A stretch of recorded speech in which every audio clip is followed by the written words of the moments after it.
امام ابو حنیفہ رحمۃ اللہ علیہ آپ نے بہت نام سنا ہوگا، ہزاروں سلام ہوں ان پر، بہت بڑے محسن امت کے۔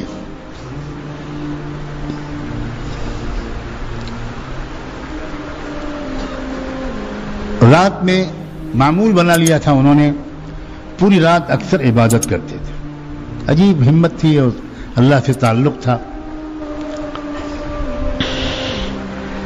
اپنے مکان کی چھت پر اکیلے لمبی نمازیں پڑھتے تھے، رو رو کے تلاوت کرتے تھے اور اللہ سے اپنا تعلق بڑھاتے تھے۔ ان کے مکان کی سے ملا ہوا مکان ایک ایسے شخص کا تھا جو بیچارہ غریب آدمی تھا اور موچی تھا۔ موچی سمجھتے ہیں؟ جوتوں کی مرمت کرنے کا کاروبار تھا، بیچارے کا چھوٹا موٹا کام تھا۔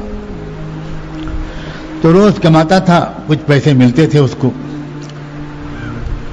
اب وہ بھی بیچارہ کچھ عادی ہو گیا تھا نشے کا، تو چوری چھپے اس دور میں بھی کہیں نہ کہیں شراب مل جاتی تھی، تو وہ اسی پیسوں سے شراب خریدتا تھا اور دن میں تو بیچارہ اپنا پیشہ کرتا تھا، کام کرتا تھا، رات میں شراب کے نشے میں دھت ہو کر کچھ گیت گاتا تھا، گانے گاتا تھا، اشعار پڑھتا تھا، جب تک نیند نہ آئے ایسی ہی حرکتیں کرتا رہتا۔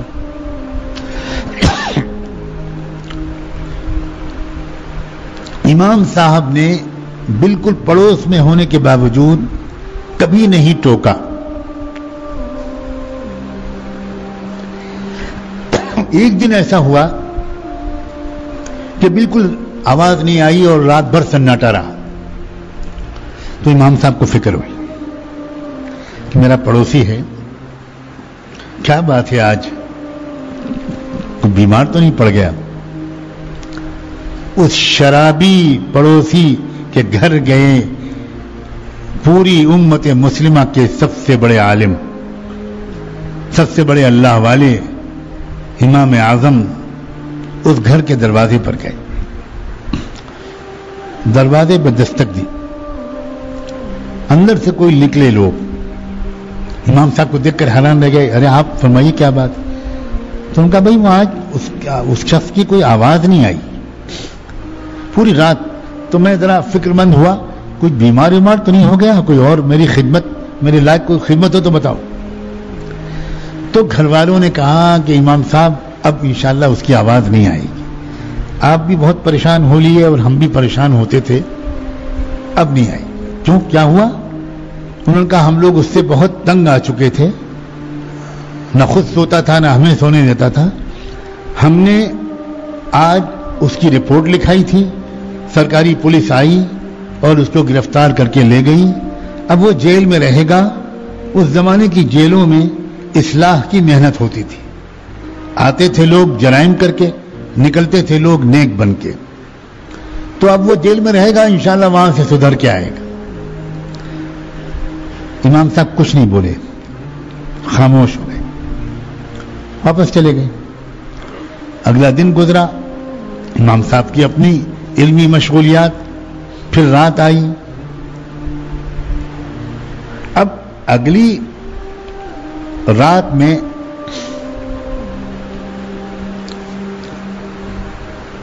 جب دن آیا، نہیں دن ہی میں، پہلی رات گزرنے کے بعد دن میں امام صاحب چپ چاپ شہر کے حاکم کے پاس گئے، جیسے ضلع کا کلیکٹر ہوتا ہے اس کے پاس گئے۔ اس نے دور سے امام صاحب کو آتے ہوئے دیکھا تو بہت حیران ہوا، توڑ کے اس نے استقبال کیا، شکایت کی کہ امام صاحب آپ خود کیوں تشریف لائے؟ آپ مجھے اشارہ کر دیتے میں آ جاتا، کسی سے کہلوا دیتے، سر کے بل حاضر ہوتا۔ وہ کلیکٹر جانتا تھا کہ یہ وہ بندہ ہے کہ جو پورے عالم اسلام کے خلیفہ کے پاس بھی نہیں جاتا، خلیفہ ہی ان کے پاس آتے ہیں، یہ میرے پاس آپ کیوں تشریف لائے؟ تو امام صاحب نے کہا کہ دیکھو جس کا کام ہوتا ہے اسی کو جانا چاہیے۔ تو وہ اور حیران ہوا کہ آپ کا کام اور مجھ سے حکم فرمائیے، بتائیے کیا کام ہے، میں حیران ہوں۔ تو اس امام صاحب نے کہا کہ بھئی ایک میرا پڑوسی ہے، یہ حلیہ ہے، یہ نام ہے، مجھے پتا چلا ہے کہ آپ نے اس کو گرفتار کروایا ہے، جیل میں بھیجا ہے۔ تو اس نے تحقیق کروا کے اپنے انسان کہا کہ ہاں بالکل صحیح ہے، وہ گرفتار ہوا رات اور جیل میں ہے۔ تو امام صاحب نے کہا کہ کیا آپ میری ضمانت پر اس کو چھوڑ سکتے ہیں؟ تو اس شخص نے کہا کہ امام صاحب آپ کو شاید پتہ نہیں ہے، وہ بہت شرابی کبابی آدمی ہے، گھر والے پریشان ہیں۔ تو امام صاحب نے کہا مجھے سب معلوم ہے، پھر بھی آپ میری ضمانت پر اس کو چھوڑ دیں تو بڑی عنایت ہو۔ تو اس کلیکٹر نے کہا کہ امام صاحب آپ کیسی بات فرما رہے ہیں، آپ کا ہر جملہ حکم ہے، آپ کا فتویٰ ملک کا قانون ہوتا ہے، تو مجھے کیا اشکال ہے، آپ تشریف لے چاہیے گھر، میں بھیجتا ہوں اس کو۔ امام صاحب نے کہا کہ نہیں، میں انتظار کر رہا ہوں، میں اس کو اپنے ساتھ لے کے جاؤں۔ بیٹھ گئے امام صاحب، اس نے بلوایا اس کو اور وہ آ گیا، وہ دیکھ کے شرمندہ ہو گیا، سر جھک گیا، وہ سمجھا کہ پتہ نہیں امام صاحب میری کیا شکایت کرنے آئے ہیں، کیا معاملہ ہے۔ حاکم نے کہا کہ جاؤ، تم کو رہا کیا جاتا ہے۔ امام صاحب اٹھے اور اس کو ساتھ لے کے چل دیے۔ پورے راستے ایک جملے کی نصیحت امام صاحب نے کی ہو ایسا کوئی ثبوت نہیں ملتا، کچھ نہیں کہا، خاموش اس کو لے کر اس کو اس کے گھر پہنچایا، اپنے گھر میں داخل ہو گئے۔ پھر دن کا بقیہ حصہ گزرا، پھر رات آئی، اگلی رات میں پھر سناٹا، پھر کوئی آواز نہیں۔ امام صاحب تو انتظار کر رہے تھے کہ پھر آج شور مچے گا۔ تو جب دوسری رات میں پھر سناٹا رہا تو امام صاحب اگلی صبح کو پھر پہنچے اس کے گھر۔ آج جو دستک دی اور اندر سے لوگ نکلے تو امام صاحب نے دیکھا کہ دروازہ کھلا ہوا ہے، باقی لوگ تو سو رہے ہیں، لیکن وہ خدا کا بندہ جا نماز پر کھڑا ہوا رو رہا ہے۔ امام صاحب انتظار میں رہے، اس نے سلام پھیرا، دوڑ کے آیا۔ امام صاحب نے کہا میں تمہاری خیریت پوچھنے آیا ہوں، آج بھی کوئی آواز نہیں آئی، مجھے ڈر لگا کہ تمہارے گھر والوں نے تمہارے ساتھ کوئی برا سلوک پھر تو نہیں کر دیا۔ تو اس نے کہا امام صاحب اللہ اکبر کبیرہ، پوری امت کے امام اعظم کی محبت کے نشے کے بعد اب مجھ کمینے کو شراب کے نشے کی کوئی ضرورت نہیں۔ آپ نے اپنی محبت کا جو نشہ مجھے پلایا ہے، جس عزت سے آپ نے مجھ جیسے گنہگار کی فکر کی ہے، میں اب تک نشہ کیوں پیتا تھا، میں شراب کیوں پیتا تھا؟ صرف اس لیے کہ میں شہر کا انتہائی غریب اور حقیر سمجھا جانے والا انسان تھا، ہر ایک مجھے ذلیل سمجھتا تھا، اور میں اپنی ذلت کے غم کا بوجھ ہلکا کرنے کے لیے رات میں شراب پیتا تھا۔ اب کہاں میں ذلیل، کیا مجھ سے بڑھ کر بھی پورے عالم اسلام میں کوئی عزت والا شخص ہے؟ اب مجھے شراب کی کیا ضرورت ہے؟ لوگوں، یہ ہے دین کی محنت، یہ ہے اکرام مسلم، یہ ہے دینداری، یہ ہے اخلاق جس کے ذریعے سے امت جڑتی تھی۔ اصل مصیبت آج ان لوگوں کی خرابی نہیں ہے جن کو ہم دنیا دار سمجھتے ہیں، آج کی اصل مصیبت جو ہے وہ ہم جھوٹے اور کھوٹے دینداروں کی جھوٹی دینداری ہے، یہ ہے اصل مسئلہ۔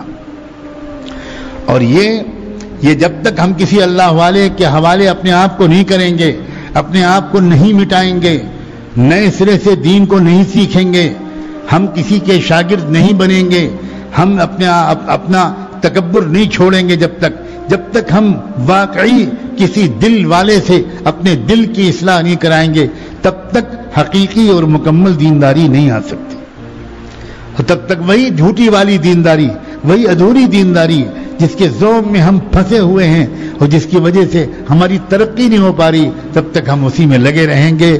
دعا ہے کہ رمضان مبارک کے عشر اخیرہ کی ان راتوں کی برکت سے اللہ تبارک و تعالی اپنے کرم سے ہمیں یہ جھوٹی دینداری سے سچی توبہ عطا فرمائے۔ گناہوں سے توبہ کر چکے، اب جھوٹی دینداری سے توبہ کرو،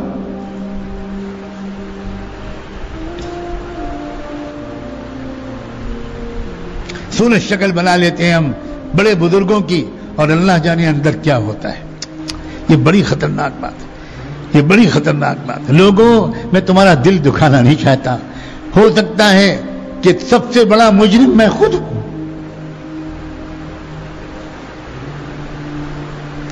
اصلی دینداری جس میں تواضع، سخاوت، ایثار، ہمدردی، والدین کی خدمت، یہ ہے دینداری۔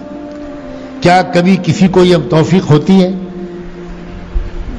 کہ رات میں سوتے وقت وہ اپنے ابو جی کے پاس جائے، اپنی امی کے پاس جائے، امی ذرا سر میں تیل لگانے آیا ہوں، آپ کے سر میں تیل لگا دوں، آپ کے میں پیر دبا دوں، امی آپ نے بڑی مشکل سے ہم لوگوں کو پالا ہے، امی دن بھر آپ ہمیں ہمارے کاموں میں لگی رہتی ہیں، ذرا سا سر دبوا لیجئے، ذرا سا مجھے خدمت کا موقع دے دیجئے۔ ماں ہزاروں سلام اس کی محبت پر، نہیں نہیں بیٹا تم اپنے کمرے میں جاؤ، بہو تمہارا انتظار کر رہی ہے۔ عجیب بات ہے، کیا ہے ماں؟ ہم نے ماں کی قدر کرنے کے لیے اس کا انتقال ہو جانے کی عادت ڈال لی ہے۔ ہم تب قدر کرتے ہیں جب ماں کا جنازہ گھر سے نکلتا ہے، اور تب پتہ چلتا ہے گئی، پرخلوص محبت کرنے والی ہستی گئی۔ امام شافعی رحمۃ اللہ علیہ اتنے بڑے امام، جس دن امام ابو حنیفہ کا انتقال ہوا اسی دن امام شافعی پیدا ہوئے۔ زندگی بھر کا ان کا معمول تھا کہ رات میں سونے سے پہلے وہ اپنی والدہ کے پاس جاتے تھے اور اپنی ماں کا سر دبانا، سر میں تیل لگانا، خدمت کرنا، اور آخر میں چلتے چلتے ان کے پیروں کے تلوے چاٹتے تھے، اپنی زبان سے چاٹتے تھے۔ ماں کہتی تھی بیٹا یہ تم کیا کر رہے ہو؟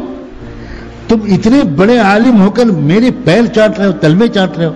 تو وہ کہتے تھے کہ اماں میں آپ کے تلوے نہیں چاٹ رہا، آقائے مدینہ نے یہ کہا ہے کہ جنت ماؤں کے پیروں کے نیچے ہوتی ہے، میں تو اپنی جنت چاٹ رہا ہوں، مجھے اس سے محروم نہ کیجیے۔ یہ کرو گے انشاءاللہ، یہ ہے کام کرنے کے۔ پھر دیکھنا وہ جو ماں کی دعا ملے گی تم کو، اس سے کاروبار کے دروازے بھی دروازے کھلیں گے، اس سے بیماریاں دور ہوں گی، اس سے دین اور دنیا دونوں میں ترقی ہوگی۔ عجیب مصیبت ہے، میں کیا اس بات میں بات نکلتی ہے، جن کو ہم بزرگ سمجھتے ہیں ان سے دعا کرانے کا معمول ہے، اور وہ بھی عجیب معمول ہے۔ ہر شخص ملتے ہی کہتا ہے خاص دعا کیجیے گا، خاص دعا کیجیے گا، میرے لیے خاص دعا کیجیے گا۔ اچھا بھائی عام دعا کس کے لیے کریں؟ آپ ہمارے خاص آدمی ہو، زندگی میں پہلی اور آخری بار دیکھا ہے آپ کو، اور آپ کہہ رہے خاص دعا کیجیے، کہنے کے لیے خاص دعا کریں؟ کیا رشتہ ہے ہمارا آپ کا خاص؟ آج آپ سوچ رہے ہوں کہ حضرت کا موڈ کیا ہے، ابھی تو میں ڈنڈا لے کے نہیں آیا ہوں، اس کی بھی ضرورت ہے۔ حضرت عمر کے زمانے میں کوڑے کی ضرورت پڑ گئی تھی، تو اس زمانے میں ڈنڈے کے بغیر کام چلے گا؟ خاص دعا کیجیے۔ ارے کیا یار عجیب بات ہے۔ علماء سے پوچھو کہ کبھی صحابہ اس طرح حضور سے دعا کی درخواست کرتے تھے؟ یہ سب رسم ہے، بناوٹ ہے، بناوٹ۔ عجیب بات ہے، اپنی ماں سے کبھی دعا کی درخواست کی ہے تم نے؟ ہزار بزرگ ایک طرف اور ماں ایک طرف، اپنی ماں سے دعا کراؤ۔ یہاں سے واپس جانے کے بعد اگر معتکف ہو تو جاؤ اور سب سے پہلے اپنی ماں کے قدموں کو چومو، ماں کی دستبوسی کرو، اور ماں سے کہو کہ ہم نے آپ کا مقام نہیں پہچانا، پہلے تو معاف کر دیجئے، اور دوسری بات یہ ہے ابھی اسی وقت اپنے آنچل پھیلا کر میری ہدایت اور مغفرت کی دعا کر دیجئے۔ ماں کیا چیز ہے جانتے ہو؟ اگر بارش رکی ہوئی ہو اور تم اپنی ماں کے واسطے سے دعا مانگ دو تو میں تم کو یقین دلاتا ہوں اللہ بارش بھیج دے گے۔ ماں ایسی ہستی ہے۔ ہم نے اپنی ماؤں کی قدر نہیں جانی۔ یہ سب جھوٹی دینداری ہے، یہ جھوٹی دینداری کی کمیاں ہیں۔ جھوٹی دینداری والا تو ماں سے بدتمیزی سے بات کر لیتا ہے، الٹ کے جواب دے دیتا ہے، اونچی آواز میں بات کر لیتا ہے۔ دیندار ہے وہ، مسجد کی جماعت کا ذمہ دار ہے، اور ماں کا دل دکھاتا ہے. یہ جھوٹی دینداری. اللہ کرے کہ یہ بات جو آج میں نے کہی ہے یہ دل میں بیٹھے اور یہ آپ اپنی ڈائری میں نوٹ کریں, بھول نہ جائیں, اور بعد میں اپنی دینداری کو اس کی روشنی میں مکمل کریں. اللہ تعالیٰ مجھے بھی اس کی توفیق عطا فرمائے اور آپ کو بھی. آج کوئی اجتماعی دعا نہیں ہوگی, کوئی اجتماعی دعا رسم نہیں ہے. میں رسموں کے مٹانے کی کوشش کرتا ہوں. آج اجتماعی دعا جمعے میں ہو چکی, دعا مجلس کی پڑھ لیجئے اور اٹھ جائیے, اور پھر انفرادی اعمال کچھ کرنے ہو کریے. سبحان اللہ و بحمدہ, سبحانک اللہم و بحمدک, نشہد ان لا الہ الا انت, نستغفرک و نتوب الیک.